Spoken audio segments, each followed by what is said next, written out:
What's up, guys? I had to remake this video uh, because the last one I did, for some reason, the earbuds was causing a lot of unwanted signal in the video. So instead of trying to edit that out, I just decided to do the video all over again. So this is on the myth of uh, I'll just shoot you.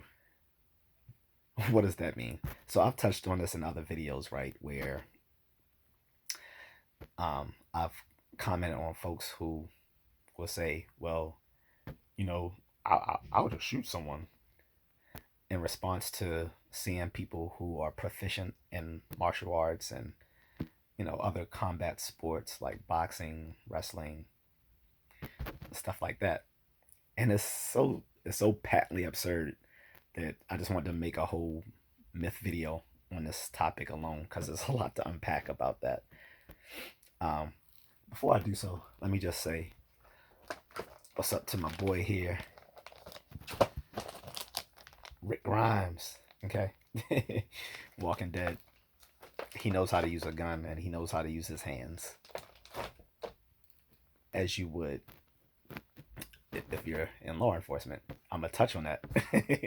So the first thing when I talk about how patently absurd it is for people, excuse me, who say, I'll just shoot someone if they attack them, is that you can't fight. If you have to go to the extreme of I'll just shoot someone when faced with the possibility of someone attacking you or insulting you or something like that, you can't fight. Period. If you want to come for me in the comments, or if you want to actually test my mettle, I'm always available to spar. But if you live out of state, because I live in Maryland currently when I'm not overseas, but if you want to test my mettle, I'll spar you at your own expense. You will fly me out to meet you and I will spar you and we can videotape it. You might kick my ass. Very possible. I'm not saying I'm good. I'm just saying I can fight. saying I'm saying I can fight and saying that I'm good are two different things. But I can fight and I am willing to fight. So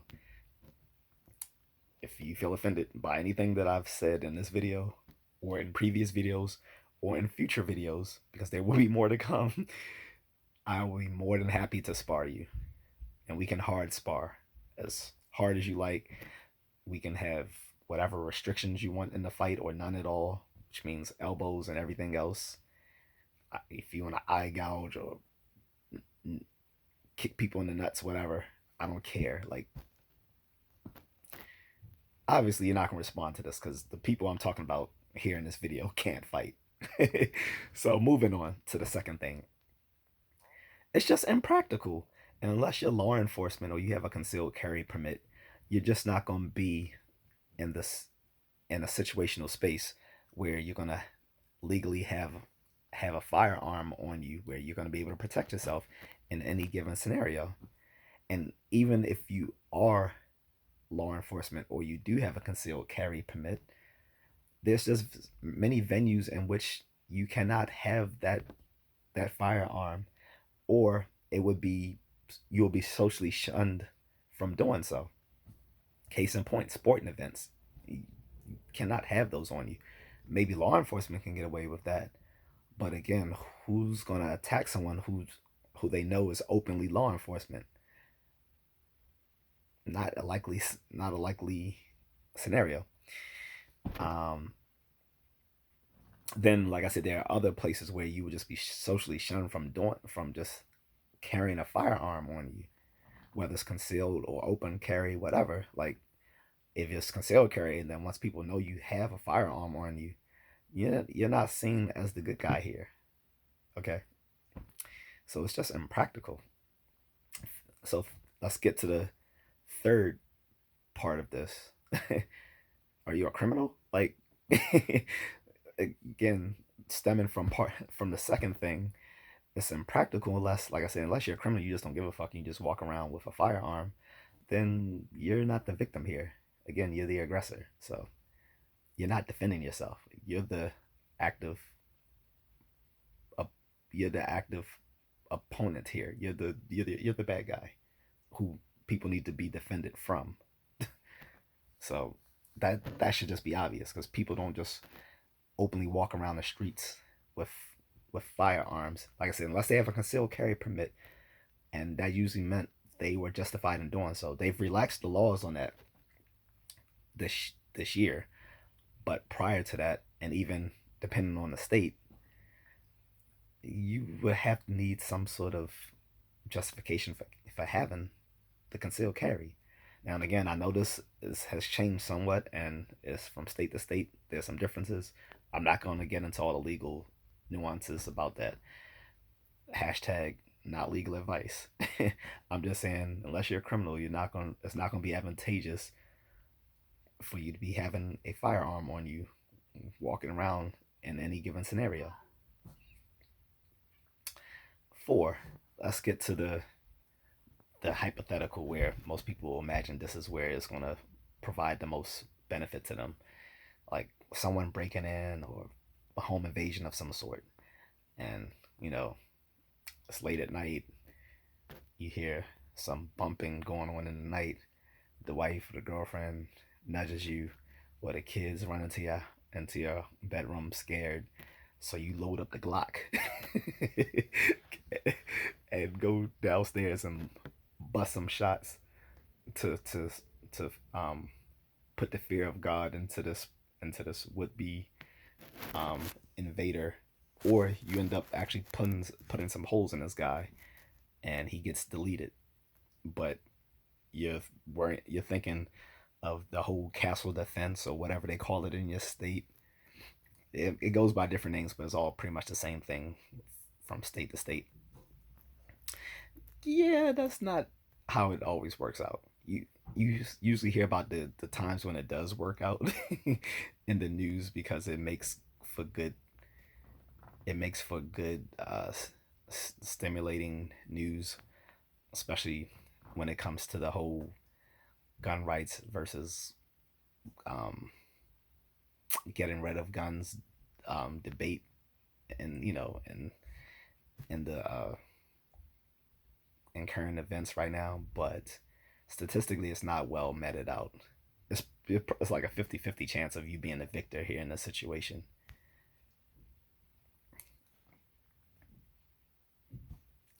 Stats don't lie, guys. And for the people who always say, well, stats are whatever you want to make them to be, no. What is the case is that most people are innumerate. That means mathematically illiterate, and particularly illiterate on statistics, because even people who are quite well adept at mathematics can still do statistics pretty wrongly without the given context to lead them to the right answers. So yeah, statistics is you're not always going to you're not you're not likely to be the victor. It's chancy at best in those situations. So let's get to the last part of this. So where is it where you would be, legally justified that you have the firearms and that you are attacked? Well, say this does happen. Like I said, unless you are the attacker, more than likely, if someone's far enough away that they're posing a threat to you, then you probably don't have to fire upon them. You can choose to get out of that situation without firing upon them. Okay.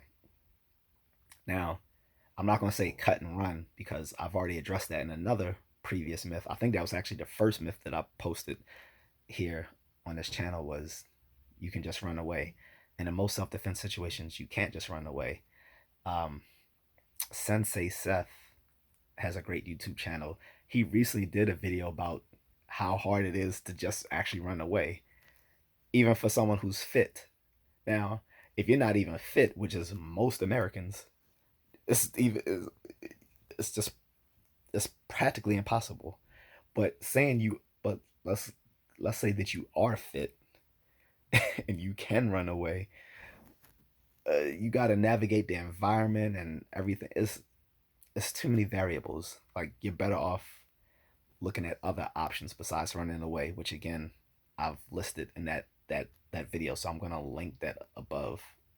Okay, for you guys to check out if you just want to see where my head was at on that. But I'm not the only one who says it, so don't think I'm being the contrarian here and saying you can't just run away, because most self-defense experts have said the same thing. Well, let me clarify. Most realistic self-defense experts, because there's a lot of people calling them self-defense experts or self-defense coaches, and they don't know what they're talking about. Especially anyone who thinks you can just, rely on a bunch of gimmicks for self-defense in place of actually learning how to fight and stay fit, then they're not worth listening to. They're going to get you hurt. Now, back to this, as I digressed quite a bit. So again, unless you're in a scenario where you are legally justified in having a gun, there's someone planning on attacking you, but they're far enough that you can actually, you know, pull out, aim, and draw fire at them and take them down.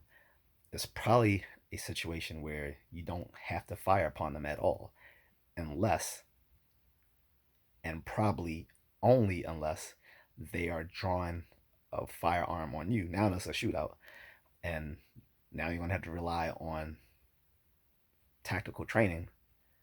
But if you don't have it, no.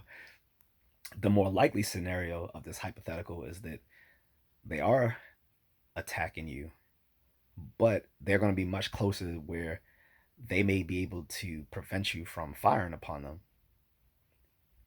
So you don't get away from not being able to use your hands. Now you got an actively resisting person trying to attack you, who's keeping you from being able to fire upon them to defend yourself or your loved ones, which makes it even more precarious. Um, you're gonna need to know how to use your hands, because basically now you're in a wrestling situation. You're grappling. You're not getting away from it. And again, I'm not being contrarian here. If if you actually do firearm tactical training, which I would impress upon people to do if they're really serious about relying on their gun or firearms to protect them, you're gonna need to do firearm training. And at the minimum, you need to you need to go to the gun range. You need to go to the firearm range and practice doing rounds on targets. Moving targets is even better if they provide those, but you need to provide. Well, you need to get that training on actually using the weapon at different ranges and distant. Well, at different distances at the range. Okay, you need to know how to do that. Um, you need to learn how to use it under pressure, which again goes into tactical firearm training, knowing how to use it under pressure. You might want to get those kits so that you can do dry fire runs around the home, practicing, you know, getting around the corners of your house. If you're really serious about preventing home invasions and stuff like that, you can do dry fire runs, which are pretty fun.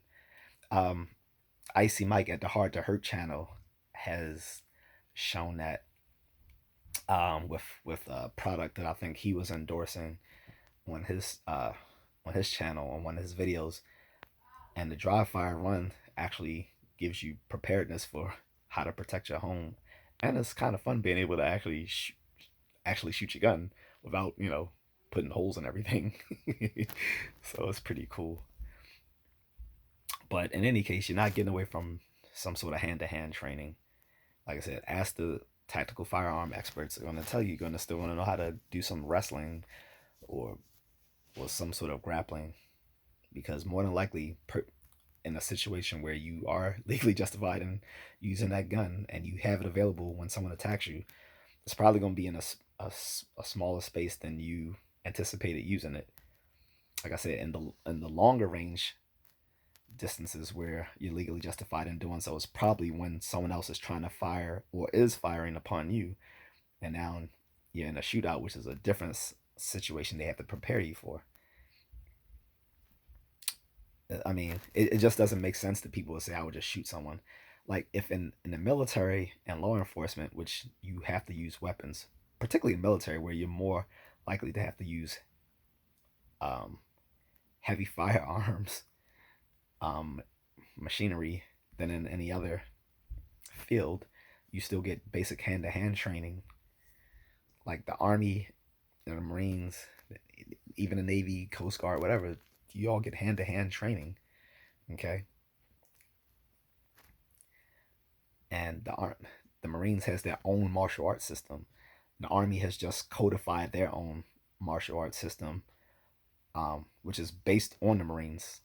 The person who founded it was a Marine who also became, I believe, either a ranger or Green Beret, something of the sort, and he helped develop the Army combat system.